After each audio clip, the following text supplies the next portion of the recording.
Mukhang hindi naging masaya si Kevin Durant sa 3-point attempt nitong si Jabari Smith sa dying seconds ng game versus dito sa Knicks. Nakalamang na kasi ang Rockets papasok ng fourth quarter 91-75. Na binigyan nila ng multiple chances yung Knicks na makahabol sa kanila dahil sa turnover na limit pa ang Houston sa 15 points sa last quarter. Parang tinatarget din ng mga player ng Knicks si Kevin Durant lalo na yung stare down nitong si Bronson. Pero yung last play kasi dito sa Rockets mukhang tama rin naman kasi si Kevin Durant. Lalo na yung mga allegedly sinabi nitong si Kevin Durant sa Twitter regarding dito kay Jabari Smith. Oo, kakadaan kasi sa feed nitong si FLM, nahawa na ako eh.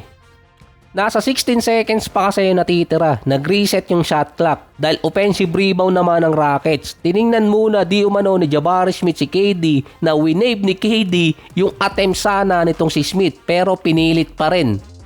Nakuha pa ng Knicks yung bola na dapat may chance pa ang Rockets sa game winner or kaya overtime. Sayang tuloy yung 30.6 rebounds sa 3 assists ni Kevin Durant. Ilang beses nga lang din siyang nadukutan ni Alvarado na merong 5 steals kontra sa Rockets. Sa contrast naman si Jabari Smith, maganda rin naman kasi ang nilaro versus dito sa Knicks. 21 points, 4 out of 8 pa sa 3-point area, 8 out of 13 mula sa field. Good shot, bad decision lang. Maganda kasi yung shooting niya kaso yung timing lang kasi nga may ilang segundo pang natitira. Si OG at si Bronson naman tig 20 points, si Karl Anthony Towns nasa 25 points. Tinawag pa ni Shaq at Barkley na malambot itong si Towns sa live TV. Mukhang damage good ang chemistry sa Houston dahil naglabas din ang PR team ng Rockets ng video prior sa game ng Knicks na okay si KD at sa iba niyang mga ka-teammate. Kasunod pa yan na yung report ng buong editorial team ng company ni KD na boardroom na parang sports at entertainment website bigla niyang tinanggal. Sa report pa na yon hindi ma-extract na mga former employee niya yung contact sa mga email nila. Na mukhang merong nagbenta kay Kevin Durant kaya lumabas or nag-leak yung mga report regarding sa burner account niya. Precautionary measure din ang ginawa ni KD at ng kanyang manager para walang mag-leak na info palabas sa kanyang company.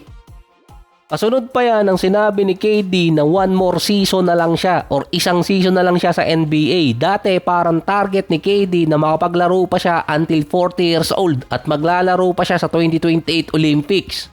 Pero parang nitong nakaraang February 20 at 21, depende sa time zone, balak ni KD na maglaro na lang ng isang season. Based pa sa mga observer at media, parang light-hearted si KD nung sinabi niya ang mga statement na to. At hindi typical na parang nag-joke lang or nagbibiro si Kevin Durant katulad dati. Nakapirma pa kasi si KD ng 2 taong kontrata sa Rockets. Naka-player option yung 2 taon. Magiging 38 si KD pagdating ng next season at 39 years old naman kapag natapos yung 2 taon ng kanyang kontrata. Based naman sa mga forums, mukhang double-sided yung sinabi ni KD na 1 year na lang dahil di umano parang nag-hint si KD ng another trade request sa kalagitnaan pa ng season. Kalimitan ang mga player katulad ni Kevin Durant merong PR team na kalimitan hindi babanggitin ang kanyang retirement kung kalagitnaan pa ng season. Minsan binabanggit yon sa start ng season katulad kay Chris Paul na nag-retire sa kalagitnaan pa or kaya katapusan ng season. Unusual yung naging statement ni KD. Inihalin tulad kasi nila to noong nakarang taon sa Phoenix Suns na parang joke lang kasi na kung hindi matitrade si Bradley Beal, si Kevin Durant na lang ang iti-trade. Na biglang nagkatotoo, si Kevin Durant ang nag-request ng trade after ng season. Na-cycle na lang yung mangyayari kay Kevin Durant dahil sa sinabi niyang 1 year kay KD, sasakto pa sa time na ang Houston nakabuild na ng formidable lineup. Tapos biglang aalis si KD at magre-retire, mababaliwala yung pinakawala nilang player katulad ni Jalen Green at itong si Dillon Brooks kasama pa ang draft picks. Kaya magkakaroon ng hint ang Houston Rockets na bawiin agad ang kanilang mga draft picks na naibigay kay KD pero parang isa lang yun eh. Hindi pa nga ginagamit ng Suns. Madali ding maiti-trade ngayon si Kevin Durant dahil mas mababa na ang kontrata niya. 40 plus million pa rin naman pero hindi ganun kataas katulad dati na 60 million. Na hanggat hindi tinatanggi ni KD or ina-address yung mga allegedly na lumabas sa Twitter, hanggang end of season babanatan siya ng mga fans. Kaso damay doon yung mga player na na-involve katulad nito si Jabari Smith at iba pa mga player na nasa 23 years old pababa. Ang Miami Heat naman, bumalik na si Hero, nakadalawang panalo pa. Parehong tambak. Back to back to back dahil 3 sunod na panalo ang Miami Heat din. Sa wakas, nakaalis din ang Miami Heat sa number 8 pero sa bilang ng panalo, number 6 talaga ang Miami dahil nagkaroon ng 4-game losing streak ang Philadelphia.